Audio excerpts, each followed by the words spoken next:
2018년 9월 17일 새벽 경상북도 안동시를 흐르는 낙동강 위로는 거의 절대적인 정적이 감돌았다. 낡고 작은 어선 위에서 김병철 씨와 박정수 씨는 지난 수십 년간 그래왔듯 새로운 하루의 생업을 시작하고 있었다. 두 남자 모두 50세를 훌쩍 넘긴 나이였다. 강바람과 햇볕에 검게 그을린 피부, 눈가에 깊게 팬 주름은 이 강이 모든 구비와 물길을 손금 보듯 꿰고 있는 노련한 어부라는 증표였다. 그들은 서로 많은 말을 나누지 않았다. 오랜 세월 함께한 뱃사람 친구 사이의 이해는 이미 언어를 초월해 있었다. 건장한 체구의 김 씨가 뱃머리에 굳건히 서서 힘줄이 솟은 두 팔에 온 힘을 다해 그물을 멀리 던졌다. 그물은 허공에서 완벽한 원을 그리며 펼쳐진 뒤 만선의 희망을 품고 맑은 강물 속으로 가라앉았다. 박 씨는 배 뒤편에 앉아 노를 굳게 잡고 그물을 모으기 위해 능숙하게 배를 커다란 호 모양으로 움직였다. 모든 것이 능숙하고 유기적으로 이루어졌다. 그들은 이미 몇 차례 작은 고기들을 낚아 올렸다. 주로 피라미와 붕어로 아침 일찍 시장에 내다 팔기에 충분한 양이었다. 이른 새벽의 평화로운 공기는 두 남자의 마음 또한 느긋하게 만들었다. 그들은 일하면서 간간히 담배를 깊게 빨아들이고 가끔 농사 이야기나 자식들 이야기를 두서너 마디씩 나누었다. 그들에게 오늘은 다른 모든 날과 같은 새벽이었고 강물과 함께한 고된 삶에 익숙한 일부였다. 불과 몇 분 뒤 이 평온이 남은 평생 그들을 괴롭힐 끔찍한 발견으로 인해 산산조각 날이라고는 꿈에도 생각하지 못했다. 해가 산등성이 위로 완전히 솟아올라 강물 전체를 황금빛으로 물들일 무렵 그들은 더 큰 고기가 있을 것이라 믿는 깊은 강구비에서 마지막 그물을 던지기로 했다. 그물은 다시 한번 허공으로 던져져 물속으로 가라앉았다. 적당한 시간을 기다린 후 그들은 익숙하게 그물을 끌어올리기 시작했다. 하지만 이번에는 무언가 매우 이상했다. 이거 왜 이렇게 무거워? 박서방? 김 씨가 조금은 놀랍고 기쁜 기색이 섞인 목소리로 말했다. 필시 10kg는 좋게 나가는 잉어라도 걸렸나 보네. 노 꽉 붙들게. 그물줄이 비정상적인 무게에 팽팽하게 당겨져 마치 현악기 줄처럼 팽팽해졌다. 두 사람은 있는 힘을 다해 줄을 당겼다. 작은 어선이 한쪽으로 심하게 기울며 휘청거렸다. 하지만 물속의 물체는 거의 미동도 하지 않았다. 김 씨의 입가에서 미소가 사라지고 대신 생각에 잠긴 표정이 떠올랐다. 이 무게는 아무리 큰 물고기라도 그 무게와는 달랐다. 이상하게 묵직했고 마치 그물이 강바닥에 밝힌 무언가에 단단히 걸린 듯했다. 아이고, 썩은 나무 뿌리에 걸렸나 보네. 박 씨가 힘겹게 얼굴을 찡그리며 투덜거렸다. 이러다 그물까지 찢어지겠어. 죽 쏘서 개주는 꼴이네.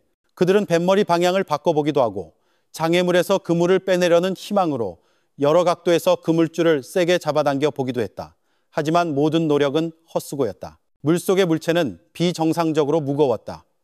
마치 수중 괴물처럼 그들의 그물을 단단히 붙잡고 있었다. 거의 30분 동안 헛된 사투를 벌인 후 두 남자는 모두 지쳤다므로 낡은 갈색 작업복이 흠뻑 젖었다. 그들은 이것이 보통의 나무뿌리나 바위가 아니라는 것을 깨달았다.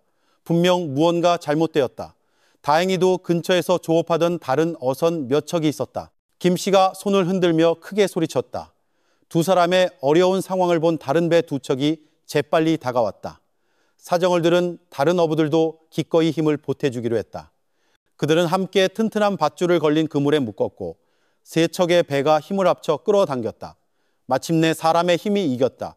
강바닥에 거대한 물체가 움직이기 시작했다. 그것은 느릿느릿 끌려 올라오며 넓은 강물을 온통 흐리게 만들었다. 수면에서 불과 몇 미터 남았을 때 장애물의 형태가 물결 너머로 희미하게 보이기 시작했다. 그것은 나무뿌리가 아니었다. 흰색의 직사각형 덩어리였다. 저게 뭐고? 젊은 어부 한 명이 소리쳤다. 냉장고 같은데. 모두가 할 말을 잃었다. 냉장고라니.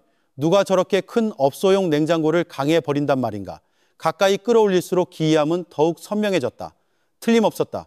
약 400리터 크기의 대형 업소용 냉장고였고 겉은 누렇게 변색되고 이끼가 잔뜩 끼어 있었다. 하지만 그들 모두를 소름 돋게 한 것은 냉장고가 이미 녹슨 굵은 쇠사슬로 여러 겹 칭칭 감겨 있다는 사실이었다. 물에 잠겨 변색된 커다란 노쇠 자물쇠가 쇠사슬의 양끝을 단단히 잠그고 있었다.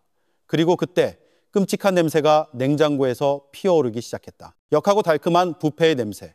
생선 비린내에 익숙한 어부들조차 소름이 돋고 헛구역질이 날 정도의 냄새였다. 초기의 호기심은 등골을 타고 흐르는 차가운 공포로 빠르게 바뀌었다. 모두가 당혹스러운 눈빛으로 서로를 바라보며 침묵했다. 누구도 감히 입 밖으로 내지 않았지만 그들의 머릿속에는 모두 같은 끔찍한 생각이 맴돌고 있었다. 그들은 이 냉장고 안에 단단히 잠겨 있는 것이 보통 버려진 물건이 아니라는 것을 확신했다. 말없는 합의하에 그들은 냉장고를 함부로 열어서는 안 된다고 결정했다. 가장 침착했던 박 씨가 떨리는 손으로 자신의 낡은 폴더폰을 꺼내 112에 신고했다. 잠시 후 고요했던 강변이 갑자기 소란스러워졌다. 멀리서부터 사이렌 소리가 울려 퍼지며 점점 더 가까워졌다. 파출소 경찰들을 시작으로 군경찰서와 경북경찰청 형사과 소속 간부들이 구조대와 함께 신속하게 현장에 도착했다. 그들은 현장을 통제하고 어부들로부터 초기 진술을 확보했다. 죽음의 냉장고는 강둑으로 끌려와 빈 공터 위로 인양되었다. 햇살 아래 쇠사슬과 자물쇠는 더욱 기괴하게 보였다. 악취는 더욱 심해져 많은 이들이 손으로 코를 막고 뒤로 물러서야 했다. 과학수사팀 요원들이 외부 흔적 수집을 마친 후 한 경찰관이 대형 절단기를 가져왔다. 철컥, 차갑고 건조한 소리가 울려 퍼지며 녹슨 자물쇠가 끊어졌다. 무거운 쇠사슬이 풀려나갔고 강변 전체가 숨을 죽였다. 장갑을 낀 2명의 경찰관이 천천히 냉장고 문을 열었다. 그리고 그 순간 어떤 말로도 그 처참함과 잔혹함을 다 묘사할 수 없는 끔찍한 광경이 모두의 눈앞에 펼쳐졌다. 좁은 냉장고 내부에는 심하게 부패가 진행 중인 시신 3구가 잔인하게 겹쳐진 채 쑤셔 박혀 있었다. 맨 아래에는 성인 여성의 시신이, 그 위에는 6살에서 8살 정도로 보이는 남자아이와 여자아이, 2아이의 시신이 있었다. 좁은 공간 때문에 시신들은 심하게 눌리고 변형되어 있었다. 천지를 뒤흔들 끔찍한 범죄의 비극이 깊은 강바닥에서 막 모습을 드러낸 것이었다. 낙동강변의 평화로운 분위기는 완전히 찢겨나가고 그 대신 숨막힐 듯 무겁고 비통한 침묵이 흘렀다. 냉장고에서 피어오른 죽음의 냄새는 이제 공기 중에 뒤섞여 방금 드러난 범죄에 소름 끼치는 증거가 되었다. 선량하고 순박했던 어부들은 이제 멀리 떨어져 있었다. 모두의 얼굴은 넋이 나간 듯 창백했다. 평생을 함께한 고향의 강이 이토록 잔혹한 비극을 감추고 있었다는 사실을 도저히 믿을 수 없었다. 현장 주변은 엄격하게 통제되었다. 경북경찰청 수사부장인 윤태섭 총경의 직접 지휘 아래 최정예 전문 부서들이 신속하게 수사에 착수했다. 흰색 방호복을 빈틈없이 차려입은 국과수 법의학팀은 극도의 신중함과 집중력으로 작업을 시작했다. 모든 시선이 그들에게 쏠렸다. 이 끔찍한 살인 사건을 둘러싼 미스터리의 장막을 걷어낼 첫 번째 단서, 첫 번째 결론을 기다리면서 20년 이상의 경력을 가진 법의학 전문가인 백승호 경정이 강변에서 직접 초기 검시를 지휘했다. 그는 경력 동안 수많은 비극적인 장면을 목격했지만 좁은 냉장고 안에 잔인하게 쑤셔 박힌 3구의 시신을 마주했을 때 그의 눈빛은 분노와 비통함을 감추지 못했다.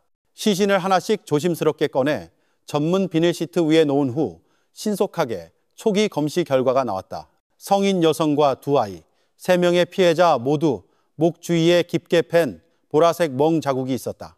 이는 끈이나 유사한 물체로 목이 졸렸다는 전형적인 흔적이었다.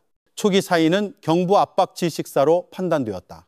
사망 시점은 약 5일에서 7일 전으로 추정되었다. 특히 여성의 시신을 검시하면서 법의학팀은 더 많은 잔혹한 정황을 발견했다.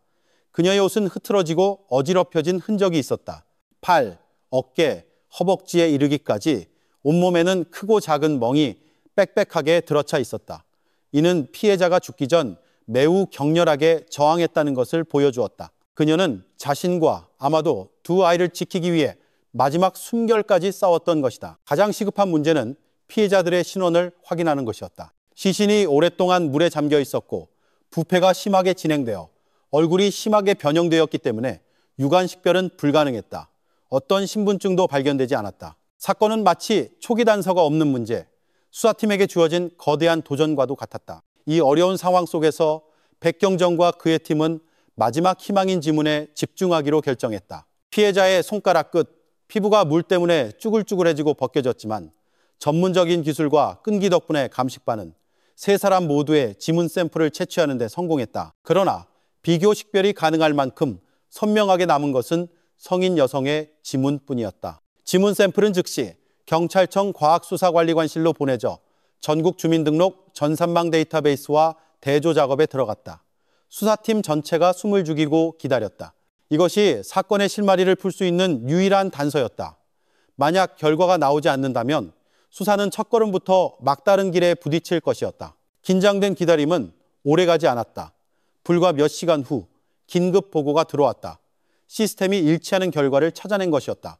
여성 피해자는 오미선 32세로 경상북도 구미시의 한 동의 주민등록상 주소지를 두고 있는 것으로 확인되었다. 주민등록 데이터에는 그녀의 혼인 상태가 사별로 기록되어 있었다. 남편 강민준 씨는 2년 전 불의의 교통사고로 사망했다. 즉시 강력계 팀장인 이민준 경정이 직접 지휘하는 수사팀이 피해자의 주소지로 급파되었다. 등록된 정보에 따르면 오미선 씨는 작은 슈퍼마켓의 주인이었다. 형사들이 그곳에 도착했을 때 불길한 예감이 그들을 덮쳤다. 2층짜리 건물의 1층에 위치한 슈퍼마켓은 셔터가 내려져 굳게 잠겨 있었고 비정상적으로 고요했다. 계단에는 얇은 먼지층이 쌓여 있었고 며칠 전부터 문틈에 끼워진 광고 전단지 몇 장이 보였다. 형사들은 주변 이웃들을 상대로 탐문을 시작했다. 오 씨와 두 아이에 대해 묻자 맞은편 집에 사는 한 할머니가 중요한 정보를 제공했다. 쯧쯧. 그 애 엄마랑 애들이 불쌍해서 어째 한 닷새는 된 것 같네. 가게 문 여는 걸 못 봤어. 며칠 전에는 이상하다 싶었지. 그 새댁이 워낙 부지런해서 하루도 가게 문을 닫는 법이 없었거든. 근데 또 생각해보니 애들 데리고 친정에라도 며칠 놀러 갔나 싶어서 신경 안 썼지. 형사들이 오미선 씨의 주민등록증 사진을 보여주자 모든 이웃들은 이곳에 살던 여성이 맞다고 확인했다. 그들은 또한 오 씨에게 아들 하나, 딸 하나, 두 아이가 있었다고 확인해 주었다. 큰아들은 강민호 8세, 작은 딸은 강민지 6세였다. 나이와 성별에 대한 인상착의는 냉장고에서 발견된 두 어린이 시신과 완전히 일치했다. 이로써 한 가족 전체의 비극이 고통스럽게 확인되었다. 피해자는 낯선 사람이 아니라 이웃들이 매일 보던 남편과 사별하고 홀로 장사하며 두 아이를 키우던 부지런한 여인이었던 것이다. 충격과 비통함 그리고 공포가 작은 동네 전체를 뒤덮었다. 그들이 평범하게 일상을 보내는 동안 불과 몇 걸음 떨어진 저 굳게 닫힌 셔터문 뒤에서 세모자의 무고한 생명을 앗아간 끔찍한 범죄가 일어났을 수도 있다는 사실을 아무도 상상하지 못했다. 피해자의 신원이 밝혀지면서 사건은 첫 번째 발판을 마련했지만 동시에 수많은 새로운 의문이 제기되었다. 누가 범인인가? 어떤 동기로 한 가족 전체를 심지어 무고한 아이들까지도 해칠 만큼 잔혹하게 행동했는가? 그리고 왜 범행 후 이토록 공들여 끔찍한 방식으로 시신을 유기해야만 했는가? 이 모든 질문에 대한 답은 아마도 슈퍼마켓의 굳게 닫힌 셔터문 뒤 형사들의 조사를 기다리는 침묵의 현장 속에 잠들어 있을 것이었다. 피해자 오미선 씨의 거주지에 대한 긴급 압수수색 영장은 검찰에 의해 신속하게 발부되었다. 지역 주민센터 직원과 충격에 빠진 이웃들이 지켜보는 가운데 슈퍼마켓의 철제 셔터문이 과학수사팀의 전문 장비에 의해 열렸다. 끼익, 귀를 찢는 건조한 소리가 울려 퍼지며 지난 닷새 동안 집을 감싸고 있던 침묵을 갈랐다. 문이 천천히 위로 올라가자 어둡고 소름 끼치도록 조용한 공간이 드러났다. 상품 특유의 냄새와 곰팡내 그리고 희미한 화학세정제 냄새가 섞인 탁한 공기가 즉시 밖으로 터져나왔다. 이민준 경정과 수사관들이 조심스럽게 안으로 들어섰다. 현장은 두 구역으로 명확히 나뉘어 있었다. 바깥쪽은 슈퍼마켓 공간이었다. 진열대는 여전히 꽤 깔끔하게 정돈되어 있었다. 모든 것이 제자리에 있는 듯했고 다툼이나 뒤진 흔적은 보이지 않았다. 하지만 바로 이 완벽할 정도의 정돈됨이 오히려 불안감을 자아냈다. 안쪽은 가족의 생활 공간으로 주방과 연결된 작은 거실과 2층 침실 2개로 이어지는 계단이 있었다. 생활 공간으로 들어섰을 때 수사관들의 눈에 가장 먼저 들어온 것은 혈흔이나 다툼의 흔적이 아니라 비정상적일 정도의 깨끗함이었다. 타일 바닥은 먼지 한 톨 없이 반짝였고 마치 아주 세심하게 닦아낸 듯했다. 가구는 반듯하게 정돈되어 있었다.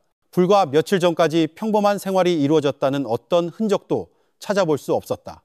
지나치게 깨끗한 현장은 언제나 의심스러운 신호였다.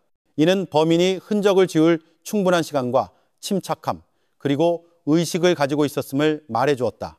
이곳이 바로 사건의 주 현장임이 틀림없었다. 과학수사팀 요원들이 혈흔, 머리카락, 지문 등 남겨진 흔적을 찾기 위해 일제 곱센티미터 단위로 샅샅이 훑는 동안 이경정은 주방을 한 바퀴 둘러보았다. 그의 노련한 눈이 방 한 구석에 멈췄다.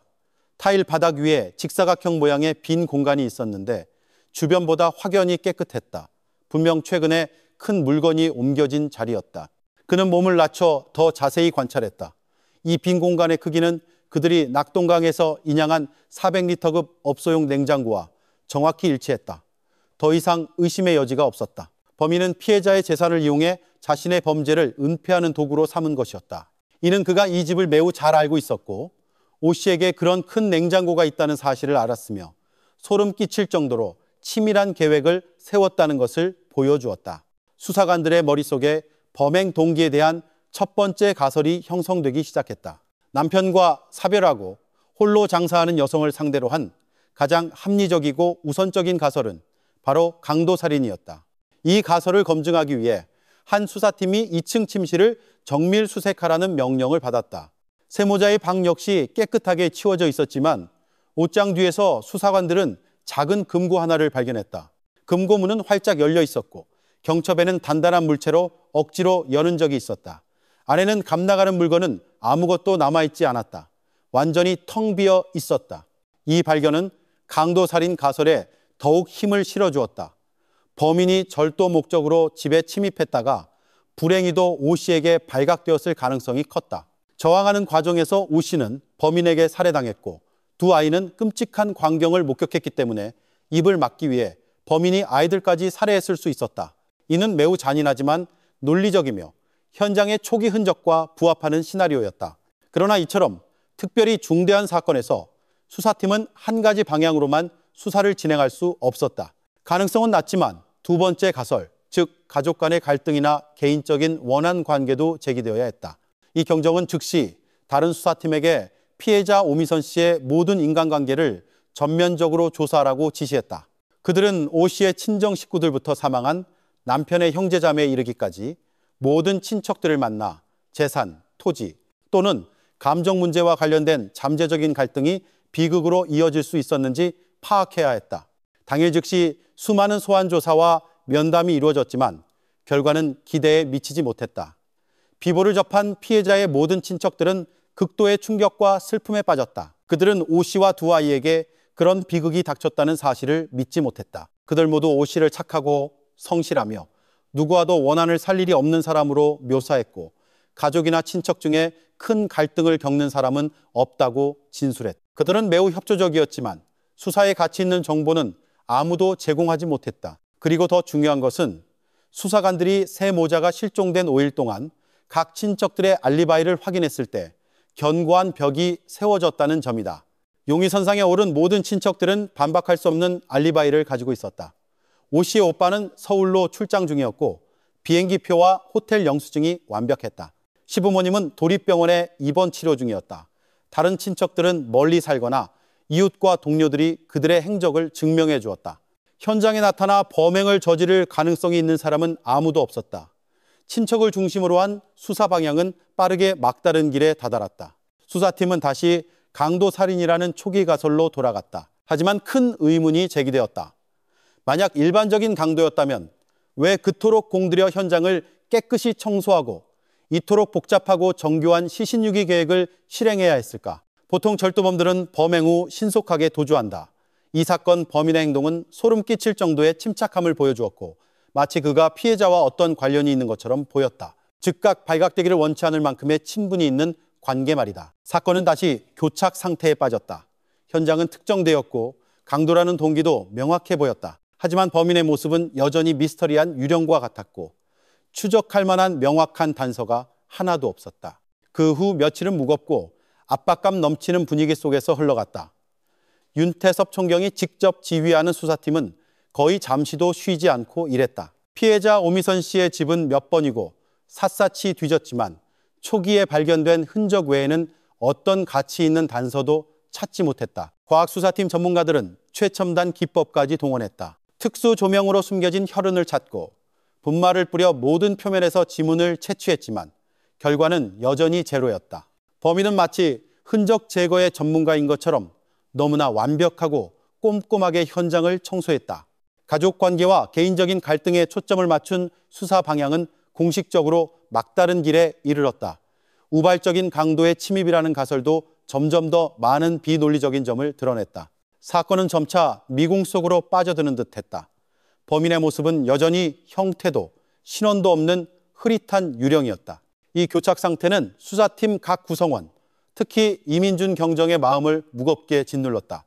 수사를 직접 책임지는 사람으로서 그는 책임감의 무게와 사회적 여론의 압박을 뼈저리게 느꼈다. 무고한 두 아이를 포함한 3명의 생명이 잔인하게 앗아갔다. 만약 범인을 찾지 못한다면 그것은 고인에게 갚을 수 없는 빚이 될 것이며 정의를 집행하는 사람들의 실패가 될 것이었다. 사건 발생 사흘째 되던 날 오후, 긴장된 회의에서 이 경정은 수많은 도표와 가설로 가득 찬 화이트보드 앞에 섰다. 그는 한동안 침묵하다가 단호하게 말했다. 우리는 방향을 잘못 잡았거나 적어도 아주 중요한 연결고리를 놓치고 있습니다. 우리는 너무 공식적인 관계, 눈에 보이는 갈등에만 집중하고 있습니다. 하지만 피해자는 남편과 사별한 아직 젊은 여성입니다. 그녀의 삶이 장사와 아이들만으로 이루어져 있지는 않았을 겁니다. 분명 우리가 아직 건드리지 못한 다른 관계, 숨겨진 구석이 있을 겁니다.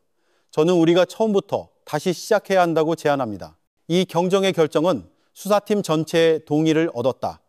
그들은 이웃들을 다시 한번 만나기로 결정했다. 하지만 이번 목표는 피해자가 실종된 5일 동안 이상한 점을 봤는지 묻는 것이 아니라 최근 몇 달간 오미선 씨의 일상생활과 사회적 관계에 대해 더 깊고 세밀하게 파고드는 것이었다. 가장 경험 많고 끈기 있는 형사팀이 이 임무를 수행하기 위해 파견되었다.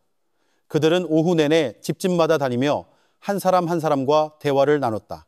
그들은 다그치지 않고 교묘하게 대화를 유도했으며 관련 없어 보이는 잡담까지도 귀 기울여 들었다.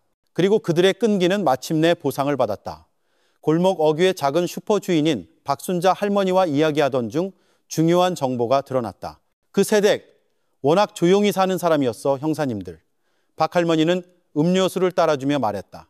남편 죽고 나서는 애들 키우려고 장사에만 매달렸지. 근데 말이야, 할머니는 목소리를 낮추고 누가 들을세라 주위를 둘러보았다. 이런 말 하긴 좀 그렇지만 요즘 한 서너 달 전부터 웬 젊은 놈이 그 집에 자주 드나드는 걸 봤어. 주로 밤늦게 가게 손님 다 끊겼을 때 오더라고. 파란색 오토바이 타고 다니던데 훤칠하고 잘생겼더군. 젊은 형사 한 명이 서둘러 메모했다. 혹시 그 사람 이름이나 인적사항 아시는 거 있으세요, 할머니? 박 할머니는 고개를 저었다. 그건 모르지. 그 새댁이 누구한테 사적인 얘기를 한 적이 있어야지. 근데 그 총각도 이상했어. 조용히 왔다가 조용히 가고 우리 가게 와서 뭐 마시거나 누구랑 얘기하는 걸 본 적이 없어. 근데 딱 봐도 점잖은 사람은 아니었어. 가끔 팔뚝에 문신 같은 게 보이더라고. 이 정보는 즉시 이 경정에게 보고되었다. 그것은 마치 터널 끝에서 비치는 희미한 빗줄기와도 같았다. 미스터리한 남자, 공개되지 않은 관계. 이것이 바로 그들이 놓쳤던 연결고리일 가능성이 매우 높았다. 즉시 다른 형사들도 이 방향으로 정보를 집중적으로 수집하라는 지시를 받았다. 그 결과 몇몇 다른 이웃들도 이 낯선 남자의 출현을 목격했다고 확인했다. 아무도 이름이나 구체적인 신원은 몰랐지만 키가 크고 마른 체형, 특정 오토바이, 그리고 밤에 은밀하게 드나들었다는 묘사는 완전히 일치했다. 이 미스터리한 남자가 사건의 열쇠라고 판단한 수사팀은 중요한 결정을 내렸다. 그들은 현장에서 수거한 피해자 오미선 씨의 휴대전화와 소셜미디어 계정에서 모든 데이터를 추출해달라고 요청했다. 이제 이 무생물인 휴대전화가 범인을 고발하는 목소리를 낼 수 있는 특별한 증인이 되기를 기대했다. 휴대전화는 신속하게 경북경찰청 사이버 수사대로 옮겨졌다. 전문가들이 기기를 분석 시스템에 연결했을 때 그들은 의심스러운 점을 발견했다. 최근 3개월간의 모든 통화 기록과 문자 메시지가 완전히 삭제된 상태였다. 이것은 우연한 행동이 아니었다. 범인이 범행 후 휴대전화를 만졌고 피해자와의 관계를 숨기기 위해 의도적으로 데이터를 삭제한 것이 분명했다. 이 행동은 범인과 피해자가 이전에 아는 사이였다는 추측을 더욱 확고하게 만들었다. 하지만 디지털 시대의 범죄는 그렇게 쉽게 완전히 지워지지 않는다. 전문 소프트웨어와 수사 기법을 통해 몇 시간의 힘든 작업 끝에 전문가들은 마침내 삭제된 데이터의 상당 부분을 복구하는 데 성공했다. 그리고 첫 번째 문자 메시지들이 화면에 나타났을 때 수사팀 전체는 환호성을 질렀다.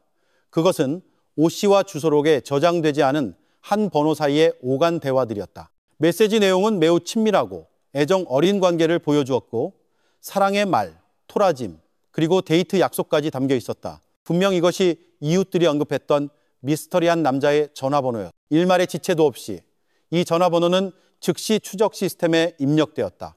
30분도 채 안 되어 그 소유자에 대한 모든 정보가 밝혀졌다. 전화번호는 최강혁 35세의 이름으로 등록되어 있었고 경상북도의 다른 군에 주소지를 두고 있었다. 최강혁의 신원에 대한 신속한 조회가 이루어졌고 그의 기록에 나타난 사실들은 수사팀이 올바른 방향으로 가고 있다는 확신을 더욱 굳혀주었다. 최강혁은 직업이 일정하지 않은 인물이었다. 그는 도박죄로 전과가 있었고 출소한 지 1년 남짓되었다. 그가 거주하는 지역 경찰서의 정보에 따르면 그는 심각한 도박 중독자였고 빚더미에 앉아 있었으며 종종 사채업자들에게 빚 독촉을 받았다. 제1용의자 최강혁의 윤곽이 드러나자마자 수사팀의 수사기계는 그 어느 때보다 긴급하고 결단력 있게 움직이기 시작했다.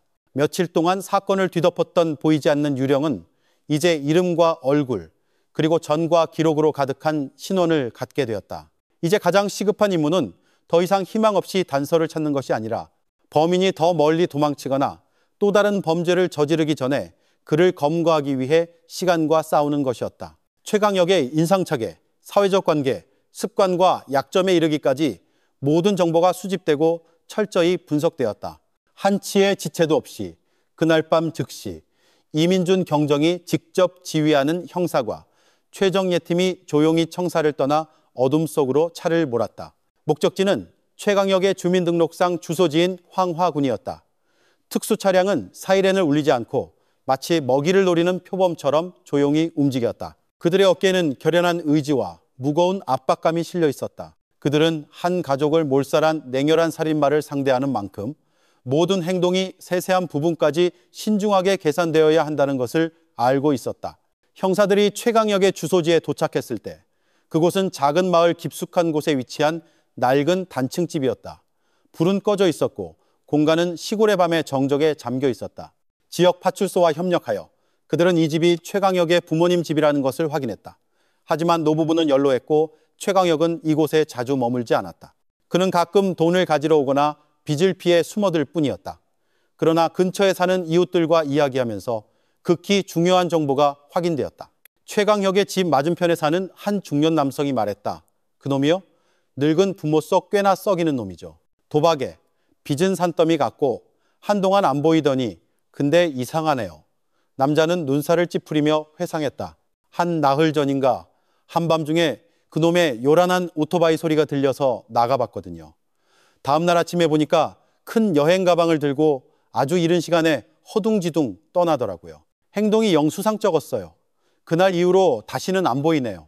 최강혁이 갑자기 나타났다가 서둘러 떠난 시점은 오미선 씨 모자가 살해된 시점과 정확히 일치했다. 더 이상 의심의 여지가 없었다. 그는 도주한 것이었다.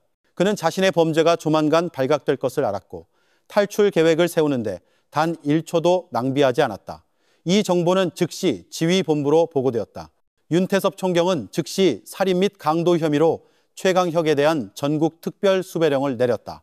최강혁의 사진, 인상착의, 범죄 정보가 전국의 63개 시도 경찰청에 긴급 전파되었다. 특히 버스터미널, 기차역, 항만 및 그가 숨을 만한 복잡한 지역에 대한 주의가 당부되었다. 대규모 검거 작전이 공식적으로 시작되었다. 최강혁의 행적을 추적하는 전담팀이 꾸려졌다. 그들은 최강혁처럼 교활하고 막다른 길에 몰린 자가 평범한 경로를 따르지 않을 것임을 알고 있었다. 그는 흔적을 지우고 이동 수단을 바꾸고 아무도 예상치 못한 곳에 숨으려 할 것이었다. 이번 추격전은 진정한 두뇌 싸움이 될 것이었다. 사이버 수사팀은 최강혁의 모든 전자활동을 다시 샅샅이 뒤지기 시작했다. 그가 오 씨와 연락하던 유심칩을 버렸지만 전문가들은 그가 사용하던 휴대전화의 고유 식별번호 IMEI를 추적할 수 있었다. 동시에 최강혁 명의의 모든 은행 계좌가 감시 대상에 올랐다. 경북 및 인근 지역에서 운행하는 모든 시외버스 회사에도 지난 5일간의 승객 명단과 CCTV 영상을 전면 재조사하라는 요청이 전달되었다. 수백 명의 외근 형사들도 대도시의 여관, 모텔, 복잡한 원룸촌 등을 수색하는 데 투입되었다. 첫날이 지났지만 최강혁은 마치 땅으로 꺼진 듯했다. 흔적이 없었다. 그는 전화를 사용하지도 은행 거래를 하지도 않았다. 그의 침묵은 수사팀의 분위기를 더욱 긴장시켰다. 하지만 노련한 수사관들은 아무리 교활한 자라도 흔적 없이 살 수는 없다는 것을 알고 있었다. 그는 먹고 자고 계속 도망치기 위해 돈이 필요했다. 조만간 그는 움직일 수밖에 없었다. 그리고 예상대로 추격 이틀째 되던 날 오후 한 줄기 희망이 비쳤다. 은행 감시 시스템에서 비정상적인 거래가 포착되었다. 최강혁 명의의 현금카드로 대전광역시의 한 ATM기에서 소액의 현금이 인출된 것이었다. 거래는 1분도 채 안 되는 짧은 순간에 이루어졌지만 그것으로 충분했다. 최강혁은 첫 번째 실수를 저질렀다. 그는 자신의 위치를 노출했다. 즉시 ATM기의 CCTV 영상이 확보되었다. 최강혁이 모자와 마스크로 위장하려 했지만 키 크고 마른 체형, 입고 있던 재킷, 그리고 손목에 희미하게 보이는 문신을 통해 형사들은 그가 틀림없다고 확신했다. 최강혁의 이동 방향이 확인되었다. 그는 남쪽으로 향하고 있었다. 하지만 특별팀이 대전에 급히 도착했을 때 최강혁은 이미 사라진 후였다. 그는 짧은 순간 모습을 드러냈다가 다시 어둠 속으로 깊이 잠수했다. 추격은 계속되었다. 최강혁의 이동 경로를 바탕으로 수사팀은 그가 지형이 넓고 공단이 많으며 외지인들이 많아 숨기 좋은 강원도 산간 지역이나 경남 해안 지역으로 향할 가능성이 높다고 판단했다. 추격전은 극도의 긴장 속에서 사흘 밤낮으로 이어졌다. 형사들은 거의 잠도 자지 않고 교대로 작은 단서 하나라도 놓치지 않으려 애썼다. 그들은 시외버스, 오토바이 택시, 심지어 화물차를 얻어 타는 등 계속해서 이동수단을 바꾸는 그의 여정을 뒤쫓았다.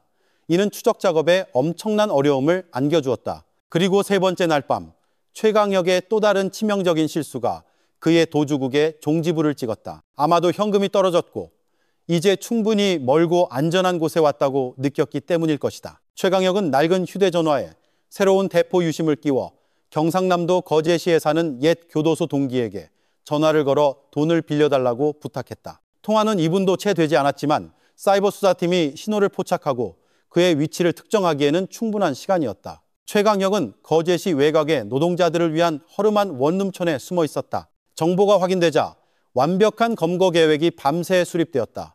경북경찰청 형사관은 경남경찰청과 긴밀히 협력했다.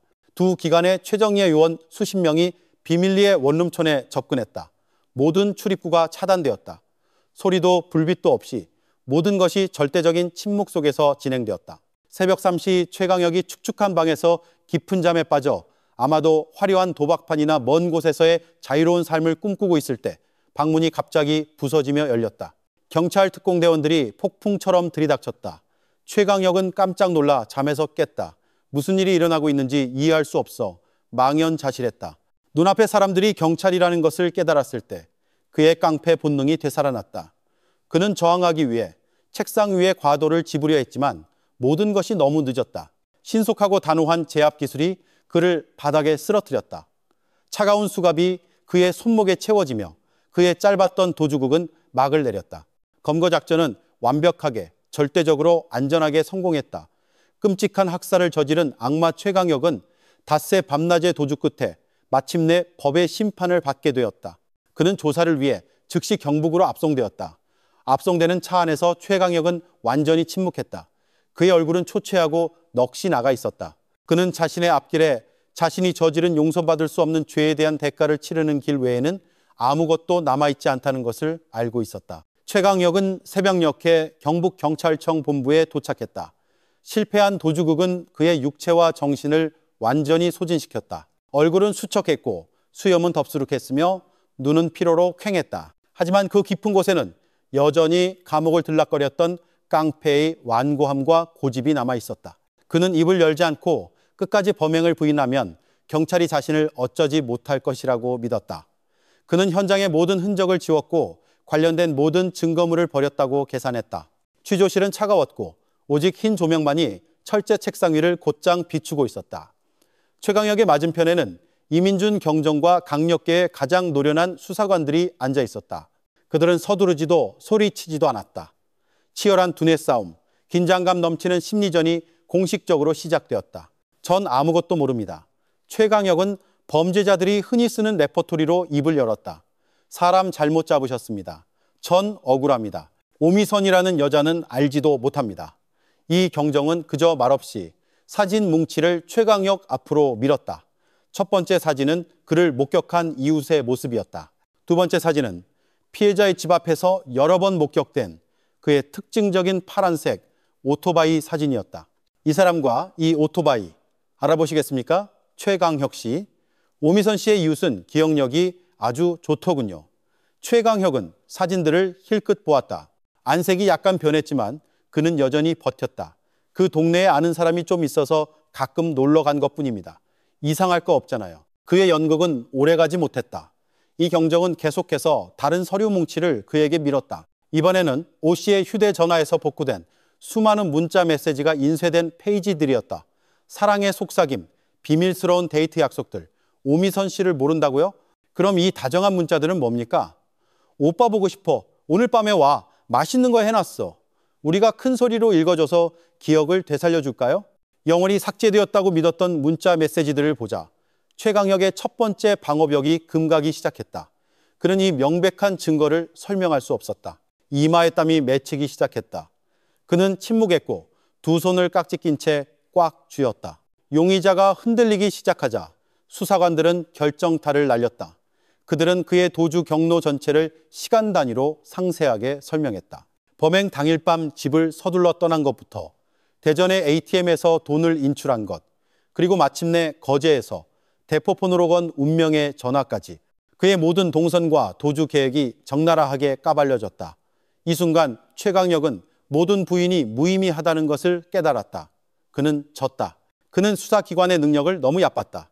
마지막 완고함이 무너지고 대신 통제할 수 없는 떨림이 그를 덮쳤다. 그는 책상에 머리를 밟고 두 어깨를 들썩였다. 길고 긴 침묵 끝에 그가 고개를 들었다. 그의 눈빛은 완전히 변해 있었다. 더 이상 완고함은 없고 오직 실패와 공허함만이 남아 있었다. 네, 그가 쉰 목소리로 속삭였다. 접니다. 전부 제가 했습니다. 자백이 터져 나오자 취조실 전체가 무서운 정적에 잠겼다. 그리고 범죄자의 입에서 죄악의 기억들이 쏟아져 나오기 시작하며 그가 저지른 끔찍한 비극의 전모가 재구성되었다. 그는 오미선 씨와 알게 되어 약 4개월간 연인 관계를 맺어왔다고 자백했다. 오 씨의 남편이 죽은 지 2년밖에 되지 않아 이웃들의 시선과 양가 가족의 반대를 두려워한 오 씨가 관계를 비밀로 하길 원했다. 이것이 바로 불량한 과거를 가진 최강혁이 기댈 어깨를 갈망하던 미망인에게 접근하여 그녀를 이용할 수 있는 좋은 조건이 되었다. 최강혁의 본성은 물불 가리지 않는 도박꾼이었다. 얼마간의 연애로 신뢰를 쌓은 후 그는 자신의 계획을 실행하기 시작했다. 그는 큰돈을 벌 수 있는 사업이 있다며 자본 투자가 필요하다고 거짓말을 했고 큰 이익을 약속했다. 연인의 말을 믿은 오 씨는 돈을 모으고 빌려서 그에게 1억 원을 건넸다.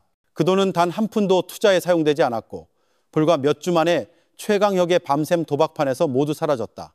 오 씨가 의심을 품고 돈의 행방을 묻기 시작하자 최강혁은 대답할 수 없었다. 진실이 드러나자 오 씨는 자신이 속았다는 사실에 고통스러워했다. 그녀는 돈을 돌려달라고 요구하며 이별을 통보했다. 하지만 최강혁 같은 자에게 그것은 받아들일 수 없는 일이었다. 한 번은 오 씨의 집에 갔을 때 그는 그녀가 한눈 파는 사이 옷장에 넣어둔 가게에 현금 5천만 원을 추가로 훔쳤다. 이번에는 오 씨에게 현장에서 발각되었다. 너무나 분하고 화가 난 오 씨는 경찰에 신고하겠다고 위협했다. 바로 이 위협이 최강혁 내면의 악마를 깨웠다. 그는 두려워하기는커녕 오히려 그녀를 협박했다. 그는 두 아이의 목숨을 이용해 협박했다. 최강혁은 흐느끼며 말했다. 그는 두 아이가 이 여인의 유일한 약점이자 생명 그 자체라는 것을 알고 있었다. 아이들이 위험에 처할까 두려웠던 오 씨는 이를 악물고 침묵해야만 했다. 큰 소리를 내지 못하고 두려움과 최강혁의 통제 속에서 하루하루를 살았다. 비극은 9월 10일 밤에 절정에 달했다. 최강혁은 큰 도박판에 져서 빚이 3억 원까지 불어났다. 사채업자들이 그날 밤까지 돈을 갚지 않으면 처리하겠다고 협박하며 그를 막다른 골목으로 몰았다. 최강혁은 유일한 탈출구, 즉 오 씨가 금고에 보관하고 있던 돈을 생각했다. 그날 밤 그는 오 씨의 집에 가서 문을 두드리며 돈을 요구했다. 연인의 본성을 알게 된 오 씨는 결코 문을 열어주지 않았지만 그것이 막다른 길에 몰린 짐승을 막을 수는 없었다. 그는 담을 넘어 2층 베란다를 통해 집 안으로 침입했다. 오 씨가 계속 저항하며 소리치자 그는 두 아이, 민호와 민지가 자고 있는 침실로 달려갔다. 그는 두 아이를 인질로 잡고 그들의 목에 칼을 겨누며 오 씨에게 금고를 열어 저축한 돈과 장사 미천 전부를 내놓으라고 강요했다. 극도의 공포 속에서 오 씨는 따를 수밖에 없었다. 하지만 돈을 손에 넣은 직후 최강혁 아내 악마는 멈추지 않았다. 그는 오 씨 모자를 살려두면 자신의 범죄가 반드시 드러날 것이고 더 이상 돌이킬 수 없다는 것을 알았다. 그녀가 증오와 경멸이 가득한 눈으로 저를 봤어요. 최강혁이 떨며 말했다. 그 눈빛이 저를 이성을 잃게 만들었어요. 광기에 휩싸인 그는 한때 자신을 사랑하고 믿었던 여성을 들고 있던 칼로 여러 차례 찔렀다. 오 씨가 쓰러진 후 그는 공포에 질려 비명을 지르는 두 아이에게로 향했다. 증인을 없애기 위해, 범죄를 완전히 지우기 위해 그는 맨손으로 차례로 민호, 그리고 민지의 목을 졸라 숨이 끊어질 때까지 졸랐다. 범행을 저지른 후 최강혁은 무서울 정도로 침착했다. 그는 모든 핏자국을 닦고 가구들을 다시 정리했다. 그런 다음 그는 세모자의 시신을 주방에 있던 업소용 냉장고에 무자비하게 쑤셔 넣었다. 그는 기다렸다. 동네 전체가 깊은 잠에 빠진 새벽 2시까지 기다렸다. 그는 리어카를 이용해 혼자서 낑낑대며 무거운 냉장고를 집 밖으로 옮겼다. 그는 길가의 벽돌과 돌멩이를 주워 냉장고 안에 더 넣어 그것이 강바닥에 완전히 가라앉도록 했다. 차가운 철제관을 낙동강에 밀어넣은 후 그는 다시 집으로 돌아갔다. 그는 남은 금 2돈과 오 씨의 휴대전화를 챙겼다. 그는 금을 팔아 빚의 일부를 갚았고 훔친 나머지 돈을 노잣돈 삼아 남쪽으로 도주를 시작했고 결국 검거되었다. 자백이 끝나자 취조실 전체가 죽음과 같은 침묵에 잠겼다. 최강혁의 한마디 한마디는 한 인간의 타락에 대한 완벽한 그림을 그려냈다. 끝없는 탐욕과 인간의 탈을 쓴 악마의 무한한 잔혹함이 빚어낸 범죄였다. 최강혁의 잔혹한 자백은 추적과 수사 단계를 마무리 지었지만 동시에 정의를 향한 여정의 마지막 장, 즉 기소와 재판을 위한 증거 보강의 장을 열었다. 범죄는 법정에서 온전히 드러나야 했고 범인은 그가 저지른 죄에 상응하는 판결을 받아야 했다. 경찰관들에게 그들의 임무는 아직 끝나지 않았다. 그들은 모든 증거와 정황이 빈틈없이 연결되어 범죄가 법의 그물망을 빠져나갈 어떠한 허점도 남기지 않는 반박 불가능한 수사 기록을 만들어야 했다. 며칠 후 경찰은 가장 중요한 절차 중 하나인 현장 검증을 실시했다. 죄수복을 입은 최강혁은 자신이 끔찍한 범죄를 저질렀던 2층 집으로 다시 이끌려왔다. 조용했던 작은 골목은 다시 한번 소란스러워졌다. 호기심 많은 주민들이 멀리서 모여들어 호기심과 분노 그리고 연민이 뒤섞인 눈으로 그 집을 바라보았다. 슈퍼마켓의 셔터문이 다시 한번 열렸지만 이번에는 더 이상 어떤 비밀도 감추고 있지 않았다. 비극을 재현하기 위해 열린 것이었다. 최강혁이 안으로 끌려 들어갔다. 그는 눈에 띄게 수척해졌고 깡패 같은 고집은 완전히 사라진 채 명령과 죄책감에 의해 조종되는 넉나간 영혼 없는 육체만 남아있었다. 수사관, 검사, 변호사로 구성된 현장 검증단의 엄격한 감독 아래 최강혁은 떨면서 자신의 모든 범행을 재현했다. 그는 집 뒤편 담벼락, 그가 베란다를 통해 침입했던 곳을 가리켰다. 그는 오 씨와의 긴박했던 대치 상황, 무고한 두 아이를 인질로 삼아 가여운 어머니를 협박했던 방식을 재현했다. 모든 증인들이 숨막히는 침묵 속에서 지켜보는 가운데 그는 가장 잔혹한 행위들을 재현해야만 했다. 그는 오 씨를 칼로 찌른 방식, 두 아이를 맨손으로 목 졸라 죽인 무자비한 방식을 재현했다. 그리고 냉정하게 범죄를 은폐했던 과정, 현장을 청소하고 세구의 시신을 냉장고에 쑤셔넣고 마지막으로 한밤중에 혼자 낑낑대며 그 철제관을 강으로 옮겼던 과정까지 현장 검증 동안 그의 모든 행동과 말 한마디는 상세하게 녹화, 녹음 기록되었다. 현장 검증에서의 그의 진술은 수사기관이 수집한 증거물 및 흔적, 그리고 취조실에서의 초기 자백과 완전히 일치하여 통일되고 견고한 증거 사슬을 형성했다. 반박할 수 없는 충분한 자료와 증거로 최종 수사 결과 보고서가 완성되었다. 몇 주 후 수백 페이지에 달하는 이 참혹한 사건의 전체 기록은 공식적으로 대구지방검찰청으로 송치되었다. 검찰은 기록을 면밀히 검토한 후 피고인 최강혁을 살인죄 형법 제250조 제1항과 강도살인죄 형법 제338조라는 두 가지 특별히 중대한 혐의로 대구지방법원에 기소하는 공소장을 제출했다. 공소장에는 여러 사람을 살해한 점, 2명의 어린이를 살해한 점, 잔혹한 방식으로 범행을 저지른 점, 계획적이고 비열한 동기를 가진 점 등 형을 가중하는 사유들이 명시되었다. 최강혁에 대한 1심 재판은 오래지 않아 공개적으로 열렸다. 이 사건은 경북 지역뿐만 아니라 전국적으로 여론에 큰 충격을 주었기 때문에 이른 아침부터 법원의 가장 큰 법정은 빈자리 하나 없이 꽉 찼다. 피해자 오미선 씨의 가족, 두 불쌍한 아이의 할아버지, 할머니, 삼촌, 이모들이 모두 참석했다. 그들은 상복을 입고 세모자의 영정사진을 품에 안고 있었다. 고통스러운 눈물이 그들의 고된 얼굴 위로 조용히 흘러내렸다. 그들에게 이 재판은 악인이 처벌받는 것을 지켜보는 것뿐만 아니라 너무나 큰 고통과 다시 한번 마주하고 사랑하는 이들의 비참한 죽음에 대한 세세한 내용을 다시 들어야 하는 시간이었다. 최강혁이 피고인석으로 끌려 들어오자 법정 전체에서 분노에 찬 수근거림이 울려 퍼졌다. 그는 고개를 푹 숙이고 아무도 쳐다보지 못했다. 수척한 몸은 죄수복 안에서 왜소해 보였다.